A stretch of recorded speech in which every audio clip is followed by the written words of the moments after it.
कृषि कानून के विरोध में किसान संगठनों ने आज भारत बंद बुलवाया हुआ है। किसान संगठनों का ये भारत बंद सुबह 6 बजे से शुरू हो चुका है, शाम 4 बजे तक जारी रहेगा।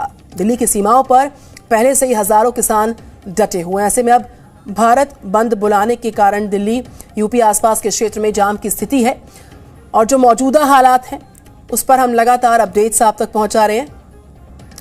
और नोएडा ट्रैफिक के डीसीपी गणेश प्रसाद शाह मेरे साथ है। नमस्कार शाह साहब, ये जो तस्वीरें हम देख पा रहे हैं, इस बंद को बुलाया गया किसान संगठनों द्वारा, इसका कितना व्यापक असर आप बता पाएंगे? कोई ट्रैफिक एडवाइजरी स्पेशल जारी की गई है ताकि लोग परेशान ना हो पाए? ऐसा है कि हम लोग की तरफ से प्रत्येक दिन ट्रैफिक के लिए अपडेट ट्विटर के माध्यम से दिया जाता है और आज भी हम लोग सुबह से अपडेट दे रहे हैं। और जहां तक हमने ट्रैफिक के बारे में बताया तो थोड़ा प्रेशर सुबह डीएनडी और चिल्ला और कालिंदी कुंज में था। वर्तमान में मैं अभी डीएनडी फ्लाईओवर पे ही खड़ा हूँ। यहाँ यातायात पूरी तरह सामान्य रूप से चल रहा है, चाहे दिल्ली की तरफ जाने की बात हो या दिल्ली से नोएडा की तरफ आने की बात हो। इसी तरह चिल्ला में भी यातायात सामान्य रूप से चल रहा है। आज हमारी जो योजना है, हम लोग प्रत्येक घंटे ट्विटर के माध्यम से ट्रैफिक के जो वर्तमान स्थिति जहाँ जहाँ मेन पॉइंट है उसके अपडेट देते रहेंगे। और हमारा ट्रैफिक हेल्पलाइन भी नंबर सक्रिय है। कोई व्यक्ति अगर ट्रैफिक के बारे में जानना चाहेगा तो कभी भी कॉल करके पूछ सकता है। बिल्कुल साहा साहब, जिस तरीके से आप जिक्र कर रहे हैं कि तमाम जो हेल्पलाइन नंबर्स हैं वो सुचारू तौर पर चल रहे हैं, लगातार नजर है इन हालात पर निश्चित तौर पर आपकी, लेकिन आने वाले वक्त में जो गुरुग्राम की तस्वीर है वैसी तस्वीर तो नहीं देख पाएंगे। नोएडा बॉर्डर्स पर वो तस्वीर बहुत डराती है दिल्ली एनसीआर के लोगों को। जो गुरुग्राम के बॉर्डर्स पर हम देख पा रहे हैं, राजौरी बॉर्डर पर हम देख पा रहे हैं, वैसे हालात ना होने पाए, उसके लिए किस तरह की कोशिश? और गौतम नगर यातायात पुलिस पूरी तरह सक्रिय है। हम लोग गूगल मैप में भी लगातार वॉच करते रहते हैं, लोगों के फीडबैक लेते रहते हैं और हमारी जो ट्रैफिक ड्यूटी है हर एक पॉइंट में है जो पहले से अनुमान लगा लेती है कि कहाँ ट्रैफिक का प्रेशर बढ़ रहा है या फिर कहाँ जाम की स्थिति उत्पन्न होने वाली है। इससे हमें ये फायदा मिलता है कि हम समय से पूर्व ही डायवर्जन की स्थिति लागू कर देते हैं, लोगों को अलर्ट जारी कर देते हैं। तो विशेष पूरी कोशिश रहेगी और हर दिन की कोशिश रहती है कि लोगों को कहीं भी जाम का सामना न करना पड़े। और अभी हम लोग इसमें सफल रहे हैं और आगे भी जिस तरह हमें फीडबैक मिल रहा है, जिस तरह हमारी योजना है, मुझे नहीं लगता है कि अगर बहुत विशेष कारण ना हो तो गौतम बुद्ध नगर में कहीं यातायात की कोई असुविधा हो। साहा साहब, चूंकि इस वक्त आप जी न्यूज पर मौजूद हैं, बहुत दर्शक आपको सुन रहे हैं, देख रहे हैं, मैं जानना चाहूंगी कि आप उनको भी बताएं, ब्रीफ करें कि कौन से ऐसे रूट्स हैं जिनको अवॉइड करना होगा। 11 बजे का वक्त हो रहा है, 4 बजे तक बंद बुलवाया गया है, परेशानी ना होने पाए लिहाजा इन रूट्स को अवॉइड करो। साहा साहब, मैं चाहूंगी आप बोले, बताएं। मेरा ये मानना है कि फिलहाल अभी ऐसा कोई रूट नहीं है जहां मैं ये कहूंगा कि आपको जाने से परहेज करें। अभी तीनों बॉर्डर पे यातायात सामान्य चल रहा है, नोएडा के अंदर भी सामान्य चल रहा है। मैं यही कहूंगा कि हमारे ट्विटर को फॉलो करते रहें। हमारा हेल्पलाइन नंबर है, उसमें आप कभी भी फोन करके फीडबैक ले सकते हैं। हम स्वयं ही लोगों को अवेयर करेंगे विभिन्न सोशल मीडिया के माध्यम से अगर कोई यातायात डायवर्जन की जरूरत होगी या कहीं जाम की स्थिति होगी। साहा साहब, ट्रैफिक की जितने भी हेल्पलाइन नंबर्स हैं वो पूरी तरह से ऑपरेशनल है, हम उम्मीद करते हैं, ताकि अगर उनको कॉल किया जाए तो फीडबैक मिल पाए, बात हो पाए लोगों की जो फंसे हुए हैं। जी जी बिल्कुल, आप चाहे तो आप स्वयं भी कॉल करके उनसे आप अपडेट ले सकते हैं। बिल्कुल, शुक्रिया साहा साहब आपका। गणेश प्रसाद साहा है, डीसीपी ट्रैफिक नोएडा के, हमारे साथ फोन लाइन पे मौजूद थे। उन्होंने कहा कि अभी फिलहाल परिस्थितियां सामान्य हैं, यानी कि कोई भी दिक्कत की बात नहीं है। उनसे सवाल था कि जो राजौरी बॉर्डर पर तस्वीरें हम देख पा रहे हैं वो निश्चित तौर पर परेशान करती हैं उन तमाम लोगों को जो ट्रैवल कर रहे हैं, ऑफिस जा रहे हैं या फिर अपने घरों को वापस लौटेंगे शाम को, तो उनको चुनौती न होने पाए, लिहाजा नोएडा में ऐसे हालात फिलहाल नहीं है। तो कृषि कानून के विरोध में किसान संगठनों के इस बंद की तस्वीरें देश भर से जो मिल रही हैं वो आपके सामने लगातार हैं। किसान संगठनों का ये भारत बंद सुबह 6 से शाम 4 तक है और दिल्ली की सीमाओं पर पहले से ही हजारों की संख्या में किसान डटे हैं। ऐसे में अब भारत बंद बुलवाने के कारण दिल्ली, यूपी आसपास के क्षेत्र में जाम के हालात हैं। दिल्ली गुरुग्राम बॉर्डर पर कई किलोमीटर लंबा ट्रैफिक जाम है।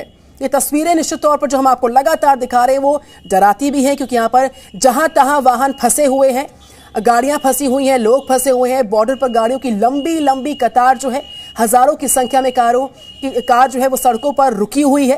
ट्रैफिक की रफ्तार पूरी तरह से बाधित हो रही है। किसानों के प्रदर्शन की वजह से जगह जगह सड़कें बंद हैं। वहीं आज सोमवार का दिन है, ऑफिस जाने वालों को तमाम दिक्कतें भी सामने आ रही हैं। बैंगलोर की तस्वीर इस वक्त आपके सामने, देखिए किस तरीके से सड़कों पर महिलाएं प्रदर्शन करने पर उतरी हुई हैं। हम आपको देश के अलग अलग हिस्सों की तस्वीरें दिखा रहे हैं। बंद के ऐलान के बाद से जगह जगह की तस्वीरें जिसका सरोकार इस बंद के साथ है, वो तस्वीर आप जी न्यूज पर देख पाएंगे लगातार। ये तस्वीर आपके सामने महिलाएं किस तरीके से अपने प्रदर्शन को, अपने विरोध को दर्ज कर रही हैं। तो कृषि कानून के विरोध में किसान संगठनों के बंद की सारी तस्वीरें जी न्यूज की इस कवरेज पर आप देख पा रहे हैं। फिलहाल ये तस्वीर आपके सामने बेंगलुरु से।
और इस वक्त हमारे साथ बीक्यू के नेता हैं तलाल साहब। इन तस्वीरों को देख के क्या कहिएगा? पूरे देश की रफ्तार पर रोक लगा दी गई है, सभी लोग परेशान हैं, लंबे जाम से दो चार हैं। क्या यही चाह रहे थे आप भारत बंद के नाम पर? जी, अभी तक हिंदुस्तान के चैनल्स, हिंदुस्तान का मीडिया ये दिखाता, हिंदुस्तान के नेता जो बोलते थे उन्हें दिखाते थे, कहते थे कि ये मुट्ठी भर किसान है, पश्चिम का किसान है, खालिस्तानी है, फलाना है, ढिमका है, वो बोलते थे। आज अब मैं धन्यवाद देना चाहूँगा आपके कैमरामैनों का, आपके चैनल्स का, कि पूरे हिंदुस्तान की तस्वीर आज वो दिखा रहे हैं कि हिंदुस्तान के किसान में कितना आक्रोश है। ये किसानी खेती हमारा कोई व्यवसाय नहीं है, ये जीवन जीने की एक पद्धति है, और जीवन जीने की पद्धति पर अगर आक्रमण होगा तो देश का किसान, देश का मजदूर उसी तरह से देश की सड़कों पर आएगा। हमें भी दुख है, इस बात का कष्ट होता है हमें भी कि हिंदुस्तान में हम इस तरह के हमें आंदोलन करने पड़ रहे हैं। 10 महीने से लगातार हम बैठे हैं, बावजूद उसके सरकार, भारत की सरकार, माननीय मोदी जी की सरकार संज्ञान नहीं ले रही है। अभी आप दिखा रहे थे कि माननीय मोदी जी 1 घंटे तक साइड पर रुके, सेंट्रल वेस्टॉक का उन्होंने जायजा लिया। क्या मोदी जी को 10 महीने से ये नहीं दिख रहा है कि भारत का जो एक अन्नदाता कहा जाता है, उन्हें बड़े अच्छी दृष्टि से देखा जाता है? कभी उन्हें ये लगना चाहिए था कि भारत का किसान ठंड में, बरसात में, गर्मी में जो बॉर्डरों पर बैठा है वो किस तरह से बैठा है, उनके सामने समस्याएं कितनी हैं। आप बंधक, हम तो 10 महीने से हम डरते हैं इस चीज़ से। अब जब कह रहे हैं कि बंधक बना लिया गया है, रोडों को रोक दिया गया है, हम इस चीज़ से डरते हैं कि इन 3 काले कानूनों से हमारे आने वाली पीढ़ियों को भी बंधक बना लिया जाएगा। उन्हें एक कानून से ऐसे बांध दिया जाएगा कि हम कभी उसमें कभी कुछ हस्तक्षेप करने वाले नहीं होंगे, और वो सौंप दिया जाएगा कुछ गिने चुने पूंजीपतियों को। हम इस चीज़ से डरते हैं निधि जी, और वही हमारा डर है। इस डर को देखते हुए ही हम 10 महीने से हमारा आंदोलन चल रहा है। लेकिन जो जनता इस वक्त मैं देख पा रही हूँ, जो हम पूरे देश के दर्शकों को दिखा पा रहे हैं, राजौकड़ी की बात करें, तमाम दूसरे बॉर्डर्स की बात करें, मौसम चुनावी है, इसीलिए ये दांव सियासी है, ये कहना गलत नहीं होगा जी। एकाएक जो आंदोलन है उसकी गति धीमी पड़ती है, फिर चूंकि चुनावी मौसम की दस्तक होती है, लिहाजा फिर से ये आंदोलन सुर्खियों में आता है। इसको लेके क्या कहेंगे आप? तो सरकार संज्ञान क्यों नहीं लेती है, और चुनाव आने से पहले हमारी समस्याओं का निराकरण, समाधान कर क्यों नहीं दिया जाता है? हम गारंटी मांगते हैं कि हमारा जो एमएसपी, अभी तो हम एमएसपी ही तो मांग रहे हैं, कौन सा गुनाह कर रहे हैं? हम लाभकारी मूल्य तो मांगा नहीं हमने। एमएसपी जो सरकार तय करती है उस पर एक कानूनी जामा पहना दिया जाए, इसे एक कानूनी रूप दे दिया जाए कि इससे नीचे खरीद नहीं करेगा कोई भी व्यापारी, कोई भी खरीदार। उसको क्यों नहीं लागू कर दिया जाना? ऐसा क्या हो गया है सरकार को, भारत की सरकार को, कि गिने चुने लोगों को ही वो फायदा पहुंचाने चाहते हैं? विजय जी, मैं लौटूंगी आपके पास। इस बीच इन तस्वीरों पर नजर लगातार, ये तस्वीरें आपके सामने भारत बंद के अब जिस तरीके से ऐलान किया गया है सुबह 6 से शाम 4 बजे तक, उस पर राजौकरी बॉर्डर पर जहां तहां लोग फंसे हुए हैं। Presenting V News app available on Google Play and App Store. Download it now.